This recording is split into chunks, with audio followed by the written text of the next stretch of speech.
Welcome to the Zealous Podcast. I'm your host, Rocky Snyder. This week I've got Kevin Carr in the house. He is a co-founder of the Certified Functional Strength Coach certification out by Mike Boyle and his crew. Kevin's a big part of it, as well as a whole bunch of other things, including Perform Better and more. We're going to have a conversation with him, but before we get started, Setanta College. Remember, you can get a Master's of Science in Performance Coaching, or you can get a Master's of Science in Sports Injury and Return to Performance Management. They've got programs for applied sports biomechanics and movement science, as well as applied sport and exercise psychology. Just go to StanceCollege.com, add the code RS10 for 10% off your tuition.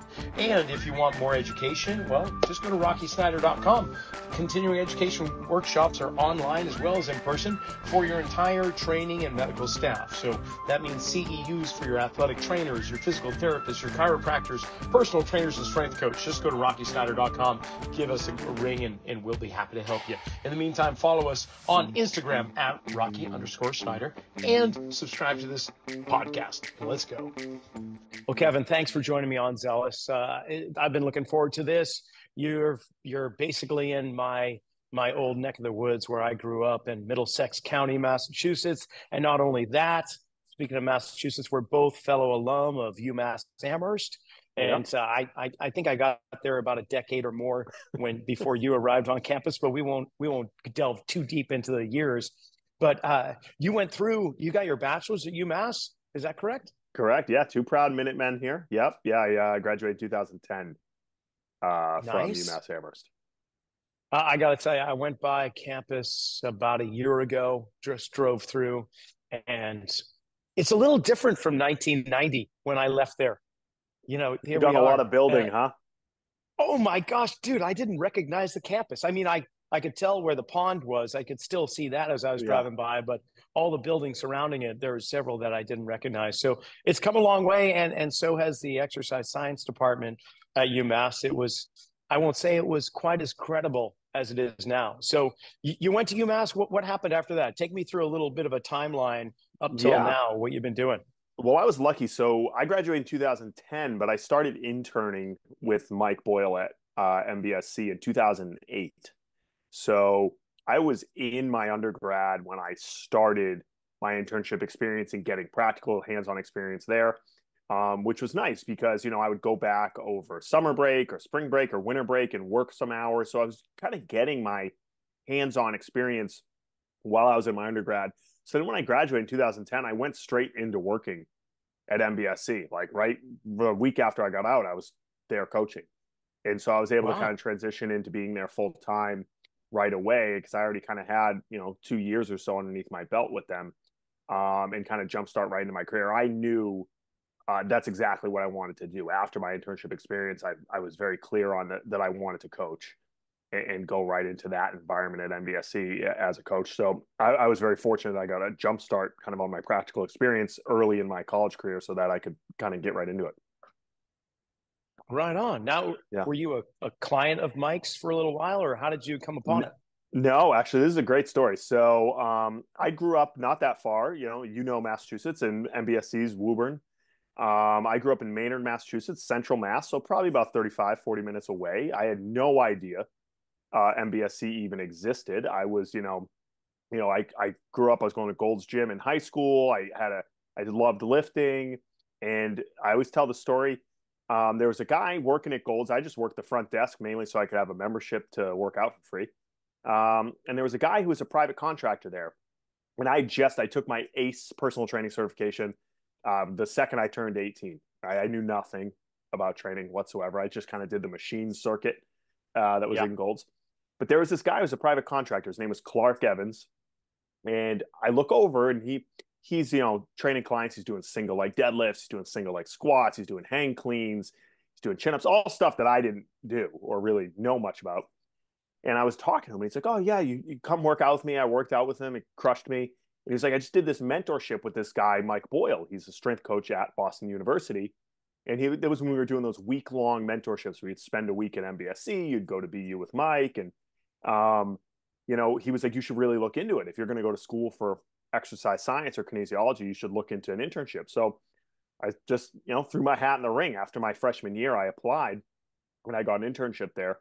over the summer, and the rest is history. So I always credit Clark for pointing me in the right direction early on, because I had no idea who Mike was. I kind of didn't really have any idea about strength and conditioning as a whole. So he really turned me on to the right things to read, the places to go. So I was very fortunate that I kind of stumbled into this experience the way that I did. Right on. And so right out of college, you go from Amherst to eastern part of the state, you start working for Mike, but you're not satisfied with that, because these days you've moved up the ladder. You're doing a lot of things on your own, but you've really contributed heavily to the functional strength coach and so on. So kind of bring me up to speed through the moment you walked in the door and where you are. Yeah. So I was working there as a coach, and I was toying with the idea of going back to school for physical therapy. We had a need for some more hands-on manual therapy kind of at the gym. John Paloff, many people are familiar with the Paloff Press. His office is there. He's had a PT clinic with us since the day I started there. But I kind of toyed with the idea of going for PT school, and I actually went back for massage therapy. And so around 2013, I graduated with a massage therapy degree. I was taking classes at night and on weekends while I was coaching, and I started, movement is medicine, massage therapy. So next door to the gym, I have a massage therapy clinic with a few therapists in there, where we kind of work in conjunction with physical therapists like John as well, and provide manual therapy, therapeutic exercise to help people with chronic pain and stiffness kind of transition back to training or whatever athletic endeavors they have. And so I also run that business concurrently. I started that about 10 years ago. So I work as a therapist, I work as a coach, and then around that same time, we launched the Certified Functional Strength Coach certification course. And, there was always kind of, I mentioned those mentorships, people asking us to put together a certification model, like a course that people could go through to understand our training philosophy, to prepare their coaches to do their job. Lots of times people would send their coaches to us for education, but we didn't really have a formal model that we put people through outside of what we did for our internship for staff training, to kind of get our staff up to speed. And so what Brendan, Ririk, Kevin Larrabee, myself, and Mike kind of put together was a formal curriculum that we could, bring people through, both with an online piece and then most importantly, an in-person practical, where people would come and actually spend the day coaching hands-on, going through our entire kind of coaching system. And then kind of most importantly, going through a practical examination where they have to show mastery of, program design and coaching and progressions and regressions, because we kind of saw that was kind of missing, I felt like, in our field. Is most kids come out of an exercise science program like myself who don't have any practical experience whatsoever. I remember teaching, a weight training class my senior year. I taught the lab, and all these exercise science students, a lot of these kids never really lifted weights, but they were going to school to be a physical therapist, to go through exercise science program, and they didn't have much weight training experience themselves. And so we wanted to put together an education model where, you have to be able to demonstrate, you have to be able to look at something, have a coach's eye and say, hey, we're going to make an adjustment here. And that's really what we teach in CFSC. And that's been 10 years now, about 15,000 coaches later, traveling all over the world, providing education almost weekly through certification courses in our system. Fantastic. It's interesting too. We have shared paths in some ways. You mentioned you're doing a lot of selectorized equipment, and through the 90s and early 2000s, that was, big. We won't mention the manufacturers, the brand names, but they're still littered throughout most gyms because of the ease with which you can do them. But at the same time, we bring up that word functional, and they're lower level, if we want to consider that. Everything has a function, but we don't move in isolated manners. Of course, these days it's a lot more closed chain motions and so on. You guys, like the programs that we do, are either heavily based on unilateral or contralateral motion. We aren't trees that are rooted into the ground. So the bilateral stuff has its place, just like the machines have their place. But I guess the long-winded thing here is, how was it for you to unlearn and to relearn when it comes to that functional approach? Yeah. I mean, I would say I was lucky in that I hadn't learned that much yet before I got to Mike. Like it is true that, like, we have a lot of interns or people who come to work for us who, have an extensive background in a different approach to training, and we're kind of working our way through that. I was fortunate in that, like, I hadn't done that much before I got to MBSC, so I realized really quickly, like, oh, this seems like the right way to do things. But it was eye opening to me to begin with. Like, when I first went into MBSC, I had never seen training programs built the way they were, where we foam rolled, we stretched, we warmed up, we did power and athletic movements, then we went and we Olympic lifted, and then we lifted, and then we conditioned. Like, it was a full program that I'd never seen before, and to me it was a big eye opener. But I saw athletes being successful. I saw general population people feeling better and saying, hey, I'm able to go back and play tennis, or I'm able to go run a few times a week now. I wasn't able to do that before, and I saw it working right away. So to me, I thought, like, wow, this is this amazing thing that at that time I'm like, I don't think anybody knows about this, right? And it's grown. But then that's why I'm so passionate about it, because I feel like we have this great system, or this great approach to training that a lot of us use, that can be so helpful to people, because it's thoughtful in our exercise selection. I always say functional training is like a buzzword. I wrote a book called Functional Training Anatomy. And what I said is, like, people hear the word functional training, and, like, I guess the common thing people first vision in their head is someone standing on, like, a balance ball and, like, swinging something around. But to me, functional means purposeful, meaning we're taking the time to select exercises based on the structure and the function of the human body, and trying to pick the best tool for the job. And the best tool is going to depend on, the people you're working with. And there's going to be a lot of general overlap there. But this is the first time I saw people really be thoughtful about exercise selection to try to improve someone's end goal. And so that's really what we try to teach and share as much as possible. So just to qualify, I guess, to the listening audience, it's not just general population we're talking about. MBSC in Woburn, Mass. I mean, Mike used to be part of the Bruins organization as well as BU, but you guys have a lot of professional athletes coming in, not only from the New England region, but from all over. And you've trained high caliber athletes, not just general population. So just to put that out there, because this podcast is primarily the pros behind professional sports, which you guys are. But with that said, and we're talking about function, the level of function, and I've discussed this before in previous conversations and podcasts and so on, that the advance of technology takes away from purposeful physical activity. And you're mentioning function as purposeful movement. If the average American each year is reduced in regards to the frequency with which they purposefully move, then each year you're going to see an increased degradation in structural integrity, alignment, functionality. And I say this because it's not that we have to create programs where we're dumbing things down. I don't think I really use that phrase, but you're having to meet those individuals wherever they are. And therefore, I am imagining that over the course of the last 10 to 15 years, your programs have had to change to accommodate that. Is that accurate? Yeah, I mean, absolutely. And I think to a credit that, our general population training has gotten more and more popular because there's an increased demand, because people don't necessarily feel and move great. I mean, we're in a world where there's this amazing technological innovation of convenience for people, where, like, I could live my life sitting at this desk. I could get food delivered to me. I could, if I need a ride somewhere, I could go on my phone. I could walk out my front door, get in a car. I could never leave my house if I really wanted to. But there's downstream effects for that, for the everyday person, that are taking away, the daily physical activity that they have. So there's a demand to replace it, hopefully, for people in formalized training, right? And so when now in our general population training for the everyday person, like you mentioned, like, yeah, we have to provide them getting them to move their joints through a full range of motion every day: shoulders, hips, back, spine, neck, ankles, and then general movement skills that maybe they would have gotten if they were, physically active on a daily basis.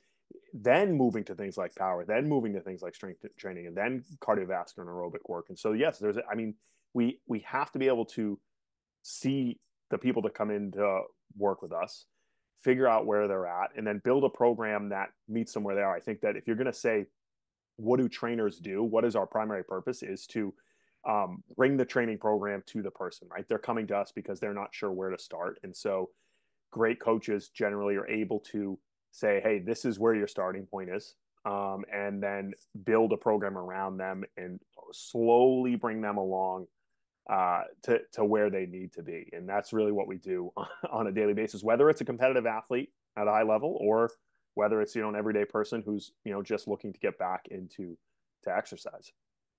Well, let's take that competitive athlete for a second and talk about it in the same regard. The the level of structural integrity, of efficient joint mechanics, if you will, proper biomechanics. The same thing's happening to each generation of athletic professionals too, wouldn't you say? I mean, yeah. So do you take the same methodology? Do you take the same approach? Or is it different when it comes to training the athletes versus general population? Yeah. I mean, philosophically, the big picture is very similar. I would say if you take one of our Gen Pop programs, take one of our athlete programs, to the lay person, you're going to say, it doesn't look that different, right? But you realize most of these athletes they come in with high levels of power output and high levels of, energy production. They're usually very fit, but we're dealing with other structural adaptations, right? I had a girl today, a high level softball player, come into me.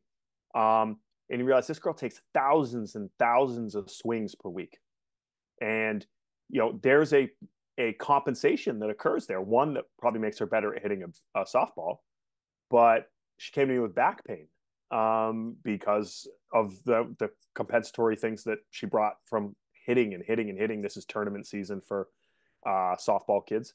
And so, we worked on, getting her pelvis moving, getting her back moving. So you're taking the same approach. You might just be meeting them somewhere else on the spectrum or taking into account what it is that they do from a habitual level. But our overall program structure looks very similar. We just might be using slightly different methods or tools to kind of bring them along to where we need them to go. So if you were to pull out your crystal ball and prophesize, forecast 10 years down the road, what would that look like to the profile characteristics of high level competitive athletes in this regard? And what I mean by that is that this upcoming generation has been brought up with a screen in front of their face at the earliest age possible. And so with that screen time, there is a reduction in playground activity. Yes. And not to get too deep into the public school systems, but physical education is at an all-time low. And so to kind of coin Mike's phrase, I think he puts it well, the orthopedic cost is, I see it being relatively high, even though we're seeing athletic pursuits breaking records, and probably we'll see that at the Summer Olympics here. There's going to be new records broken, but they're going to be doing that with a chassis that may not be as structurally integrated as their predecessors with Olympics before it or years of professional sports before. You know where I'm getting at? It's like, how is this a concern for you? And if so, how are you addressing it? The younger generation of athletes, what we're seeing is, you're seeing the specialized athlete begin at 10 years old, right? When you or I were kids, I always say to people now, like, I'm not that old.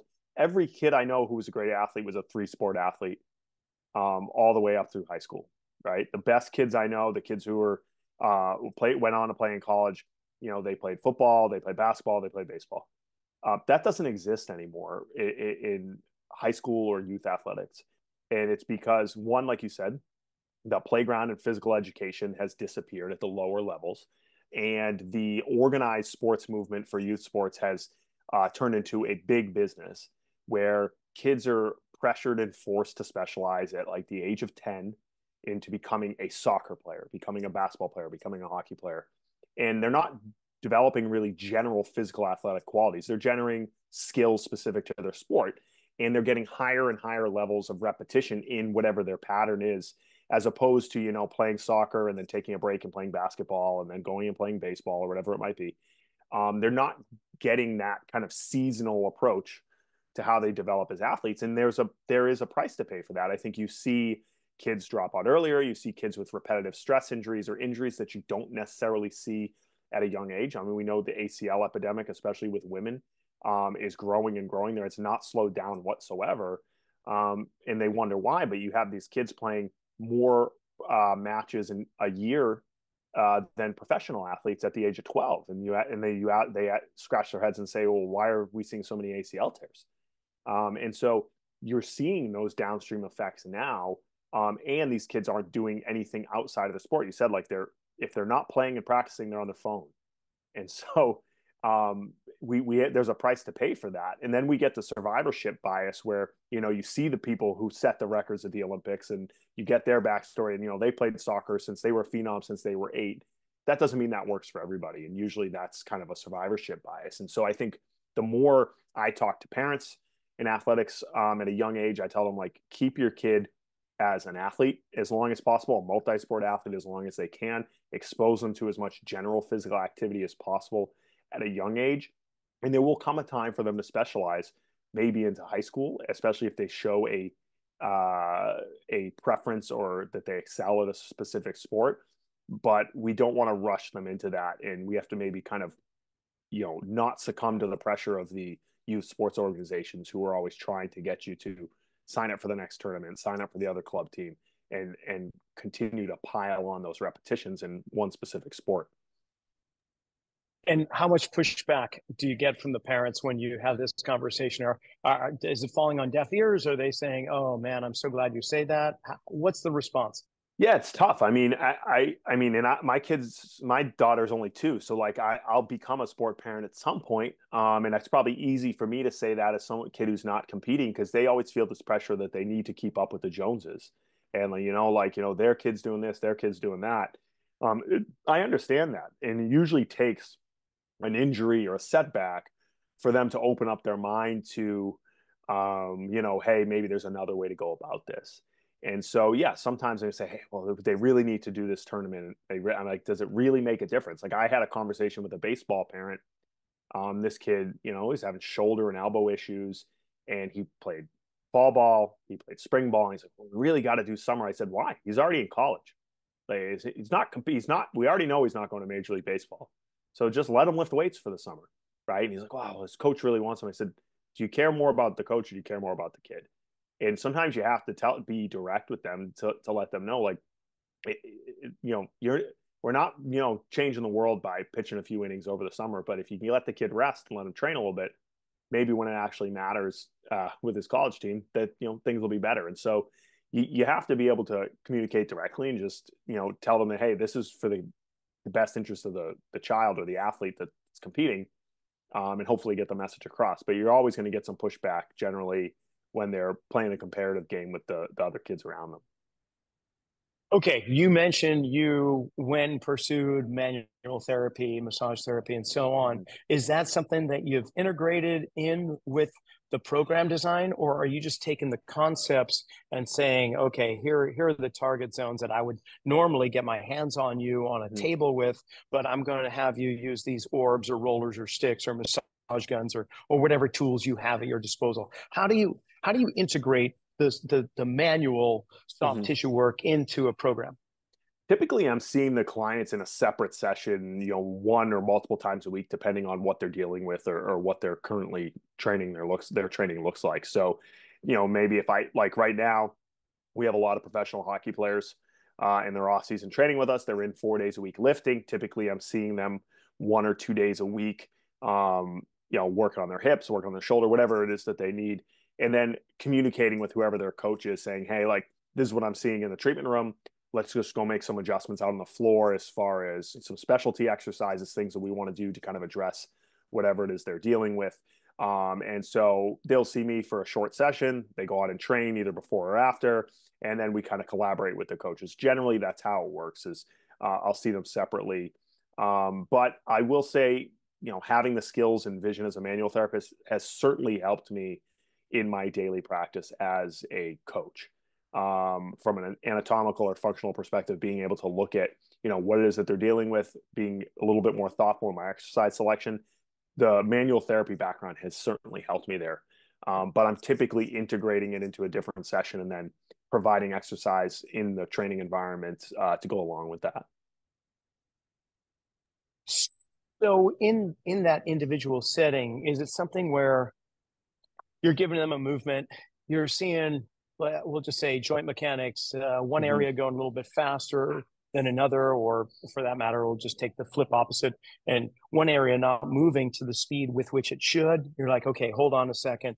Let's get you on the table. I want to Mm-hmm. just kind of work on this area, and then let's go back in there and see if that's created a change. Like, do you flow back and forth between table and floor and so on All the time. Yeah. Like I all always the tell time? people, if you're coming to see me, it's not a traditional massage experience. Right. And so I was very fortunate. I've gone through all the SFMA education with the people at Functional Movement Systems, and I really use that as my assessment tool. And so, for instance, if I have an athlete come in, with back pain, I'm going to put them through an SFMA screen, and they've done a really good job building a system to kind of take you towards, hey, what's our end solution? Is it stability and motor control outcome? Is it a mobility outcome? That it's really a great decision making matrix. And so I use that system. Typically, I'll find areas where there's manual therapy indications. We'll work on those things on the table and then go back out onto the floor and work through whatever's indicated from a training standpoint, whether it's mobility drills, whether it's stability and strength based work, and kind of use that as a test before and after and see kind of how we're doing. And we have very great setup in that, like, I have my treatment rooms, I can go right out on the floor and get them moving and be able to see kind of, hey, how did my work affect that? How do they feel subjectively? And then continue to kind of build off of that. I see that as being one of the most successful ways of athlete training conditioning across the entire spectrum. Of course, most people, and I think some that are listening to this right now are going to say, oh, yeah, that's great for like rehab, post rehab. But then after that, as if there's this barrier that you have to cross over and suddenly you don't need that anymore. And you can just train, train, train.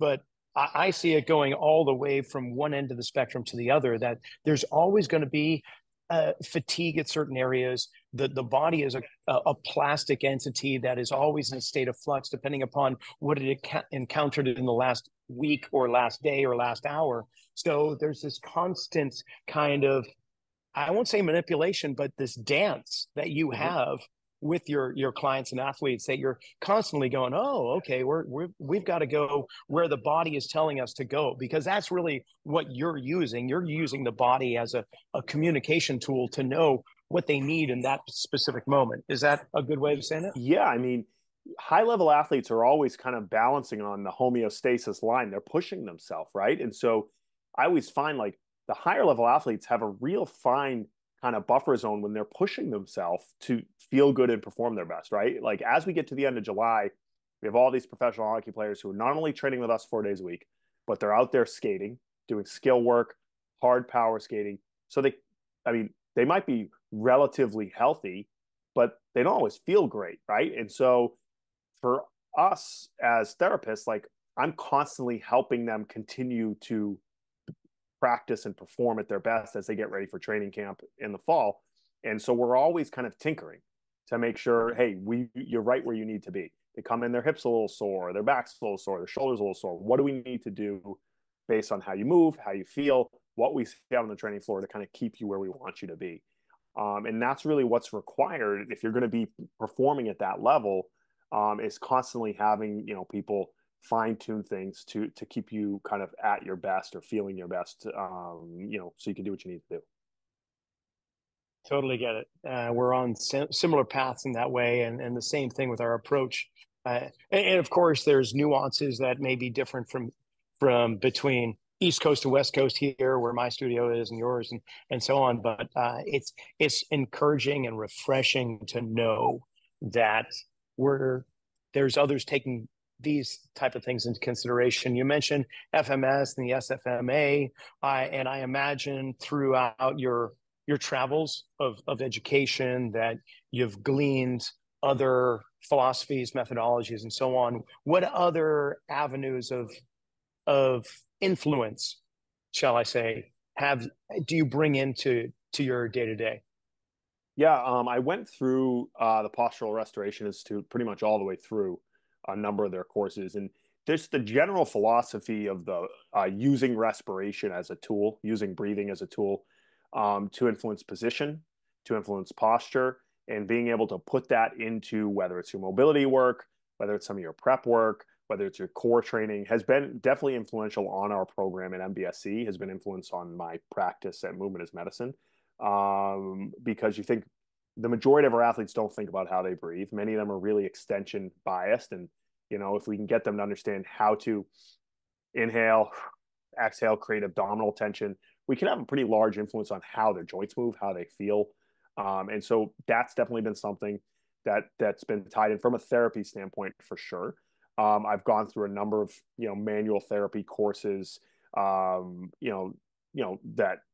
both from my massage school background and following that have kind of influenced my hands-on practice as well. And so I think the key for any practitioner, whether you're in therapy or training, is taking a little bit from every single thing that you learn and figuring out how to integrate it into what you know and what you do in a way that works best. I always say you never go to like a course and to think like, hey, I'm going to take everything and I'm going to throw everything out the window when I go back on Monday. But you think, okay, how can I take those ideas and make the program I know and love a little bit better? And how can we continue to adjust to try to, we're never going to find the perfect program, but get as close to that as we can. And that's something I've taken from Mike, in that he's always willing to, open up another book or listen to another speaker and then bring it back to our staff and say, hey, what can we do better in our training practice? I know a few years ago, he brought Tony Holler in, sprint coach. And Tony Holler came in. He's a very successful high school track and field coach. He's some of the fastest high school level sprinters in the United States. And him talking about time sprinting, and him being like, we don't lift weights. I don't believe in lifting weights. And I remember looking around at our staff being like, why did Mike bring this guy in? But the big message from him was that we should be taking what he calls like the feed the cats approach, where it's like, hey, we need to do, slow volume, max velocity sprinting every week if we want to get faster. And that's been a huge influence on our program. I mean, if you're training with us, you're going to be running splits through the timers, pretty much everybody that sees us. And so, continuing looking for other experts who we think are doing a good job, and being like, how can we integrate some of the things they're doing into our program? And I think that's what's made us successful, is our willingness to learn and continue to make adaptations as we go. And so where are your eyes being directed currently? Are there any avenues, whether conventional or non-conventional, that you're like, yeah, this really piques my interest. I don't know if we want to bring this in, but I'm curious about it. Yeah. I mean, I'm always looking for something, right? You're always looking in the margins to think like, hey, where am I missing something? And right now, I mean, kind of coming into this last summer, the big thing we really looked at was how can we do a better job integrating things like isometrics or different contraction types into the training from an athlete health standpoint, from things like patellar tendonitis, Achilles tendonitis, those things that tend to creep up on your athletes as the seasons go by. That's something that we've really been focused on this summer. So, starting with something like an isometric phase early on to build tendon strength from a preventative standpoint for many of our athletes, both in their lower leg as well as in their knees, and starting to progress towards things that are more eccentric focused from there as well. And so that's really been what we've focused on. And again, it's always an experiment, right? We experiment with ourselves, and then we experiment with our staff.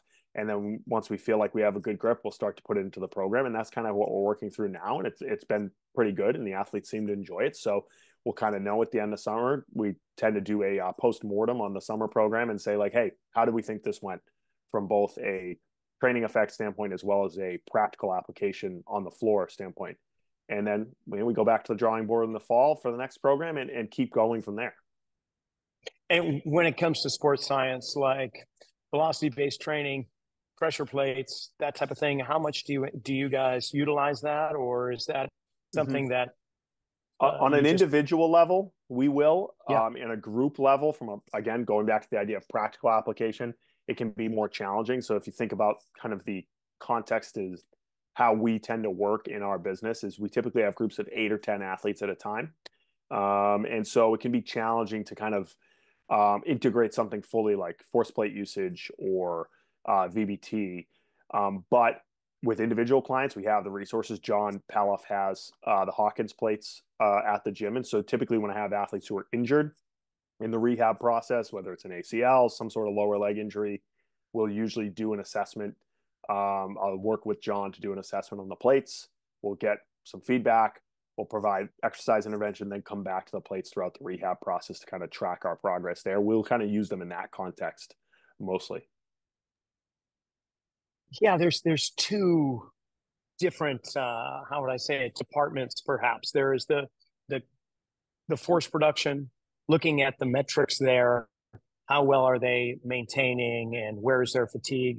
But then you also have the movement quality Mm-hmm. and the kinematic sequencing. How do you marry those two together?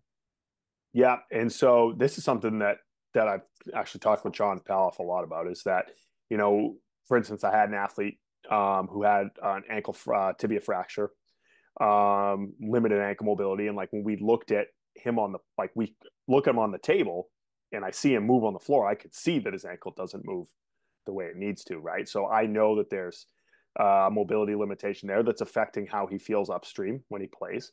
But then getting him on the plates, we could see very clearly when he did a bilateral jump and then unilateral on either side, his ability to absorb force and then that amortization phase to come back was severely limited on that side where he was, limited in ankle dorsiflexion. And so what we did is we provided some manual therapy. We gave him some exercises that we integrated in a program for him to do regularly at home, monitored his progress, and then he'd come back and be like, hey, the ankle seems like it's moving better. Let's see how that reflects, when we put you back on the plates and see you jump, and we see improvements, right?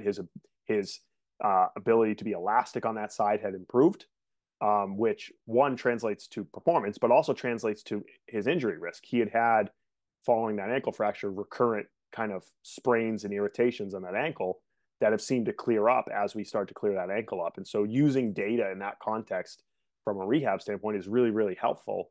As long as you're marrying it to the things that you're actually doing on the floor and being purposeful with the use of the data.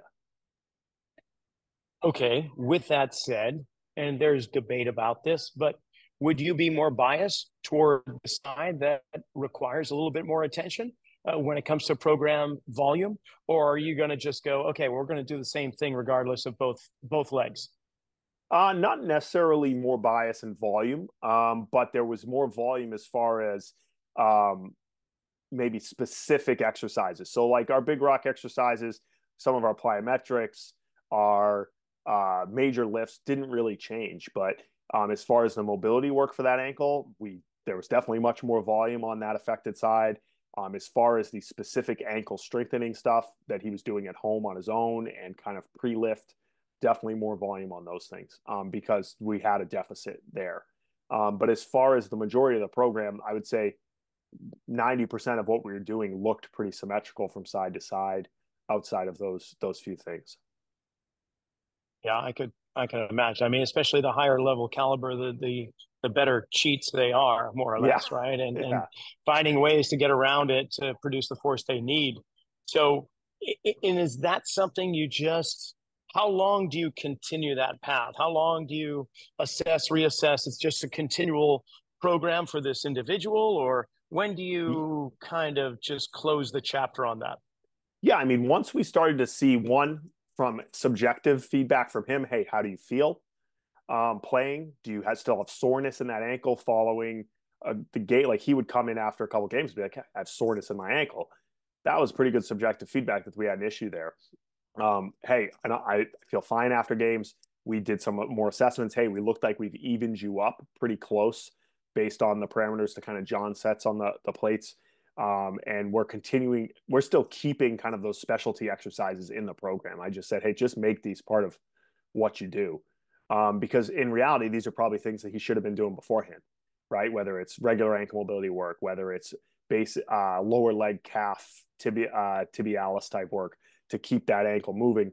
I said, those are things you're just going to keep in the program, right? And then if we tend to see things flare up, right, maybe we can reassess. But generally, once he felt good, we were like, let's just kind of keep the normal training program and we'll just make sure we're staying on top of those things. And we've been kind of smooth sailing since then. Right on. Okay, now other things we have in common. We're both presenting at Perform Better Training Summits. You're going to be in Providence next month, and what's your topic that you'll be speaking on?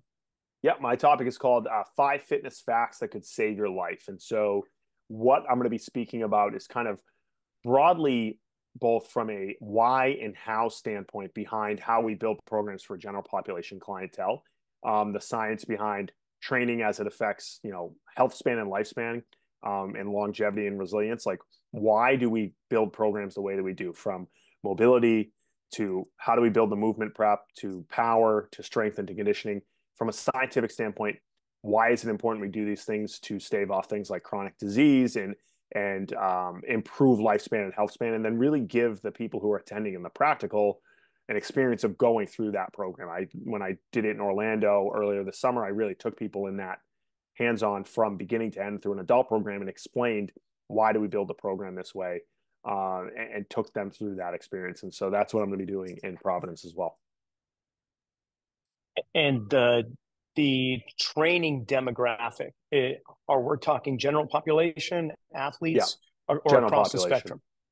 General pop. And how does that vary from what you do with the athletes? Just a lower Yeah. level of intensity and volume? Yep, similar to like what you said about meeting them where they're at. I mean, they're usually not as ready for impact-based activities, right? Things like plyometrics and warm-up movement skills might be toned down comparatively to what we do with the athletes. Our exercise selection might be a bit more conservative, right? Well, maybe I might, be hang cleaning and doing things like this with the athletes. We might be doing kettlebell swings or just jumps and things with the adult population. But then the overall meat of the weight training program looks pretty similar, right? They're going to push, they're going to pull, they're going to do knee dominant, they're going to do hip dominant, they're going to do multiplanar core work. And then our conditioning might be slightly different. With athletes, we might do more running based work than we do with the Gen Pop, but they're going to do some sort of either high intensity interval based work or some more steady state type conditioning. It might not be as sport specific, but the meat of the program is going to look, and the structure is going to look pretty similar. Right on. Okay. We won't call them mistakes. We'll call them learning experiences. Yeah. Give me an idea of what's in the last, say, 10, 15 years in your career, what's been one of the largest learning experiences you've come into play with? You know what? The biggest thing that I think I've learned kind of as a coach is, I would say, my largest improvements from where I've made mistakes is, I would say, like, the training stuff is easy. Like, for me, learning the technical aspects in building programs, that has always been pretty straightforward to me. But the interpersonal skills, for me, were the hardest part of my job. I would say, like, when I started at MBSC, I was not naturally extroverted. I probably didn't have the interpersonal communication skills that I've developed in my 16 years there since. And so I think what I've learned to become effective as a coach is learning how to listen to clients, learning how to communicate effectively and meet them, where they're coming from. If I think back to anyone who I thought was like a problem client early in my career, it was probably more so that I didn't have the communication skills necessary to bring that person along effectively, more so that than them being problematic. And so I would say many of the mistakes I made early in my career were not a lack of technical skills, but more a lack of interpersonal or communication skills to understand how to relate, whether it's an athlete dealing with an injury, whether it's a Gen Pop client who might be fearful or have had previous negative experiences with exercise. Me developing skills to deal with those people has made me certainly more successful and more effective as a coach. And so one thing I always talk to our coaches about, our young coaches especially, is that look at every experience you have with a client where you feel challenged, whether it's like, hey, they're fearful to try this exercise, or they have preconceptions about exercise that you might not agree with, as a challenge for your communication skills. And when you look at it that way, for me, I've really developed in that regard a lot in my time that I've worked there. And I can look back at some of the mistakes I made now and think like, oh, I'm glad I learned from that. And so I always kind of, remind our coaches that that's probably the number one thing I need you to work on to be successful as a coach, because we're in a people business, right? Our job is developing relationships, whether it's with an athlete that's competitive or a general population person. It starts with relationship building. And so that's kind of, I think, the key framework that I try to think around to when trying to do my job as well as possible. And so with that, did you gain experience just over time learning from these episodes, or did you pursue outside opinions and knowledge? Like, is there a book on the art of coaching or interpersonal relationship that you're like, I picked that up and I got some really great advice from it? How to Win Friends and Influence People. We give them, we give it to every single, we give it to every intern. Because like, if you can master the things in that book from a communication standpoint, and understand how to relate to people, people will do anything you want, right? And I think the key to motivating people is having a relationship with them. And so that 100%, it's a book that I refer back to all the time. It might be on the shelf back here somewhere. If not, it's upstairs, to go back to all the time as a refresher. Well, there's another similarity. That was a book that I gave out to all my trainers at one point in time. And I got to honestly admit that I haven't done that in a while, but now you're sparked my interest again. And it reminded me that that's a great resource. And you are a great resource. If people want to connect with you, ask you questions, aside from going to Perform Better Training Summit in Providence in August, how else can they connect with you? Yeah, at Movement is Medicine on Instagram for training content is probably the easiest place to get me. Also, strengthcoach.com. Actually, we have a forum that is built for that. That you could talk to me, you could talk directly to Mike. I always tell people, if you want to get a hold of Mike, the quickest way to do it is to post on the forum and talk to him. And so those would probably be the two best places to contact myself, especially around training related information. I appreciate your time, Kevin. This has been great. And so, although I won't be in Providence, I'll look forward to the next time our paths cross, whether it's at Perform Better or some other organization, or maybe I'll just walk into your place in Woburn the next time I'm in Boston. Please do. Please do. It'd be great to see you, Rocky. I appreciate you having me on. And that's a wrap for this episode of Zealous Podcast. I want to thank Kevin for coming on and sharing all that great insight into training. You want more information, check the description below on how you can get a hold of him, LinkedIn, Instagram, and more. And remember, setantacollege.com, 10% off your tuition. They've got more programs than just Masters, so check them out. But add that RS10 to your Masters of Science program. You'll get 10% off your entire tuition. And don't forget, going to rockysnyder.com if you're interested in getting continuing education units for yourself or for your staff. Whether you're chiropractors, physical therapists, athletic trainers, personal trainers, or strength coaches, we've got something for everyone. Remember, follow us on Instagram at Rocky_Snyder. And if you didn't click that subscribe button, here's your opportunity. And while you're at it, check out my book. It's been out for a little while, but it's still pretty valid. Return to Center, Strength Training to Improve Performance. We'll see you next week.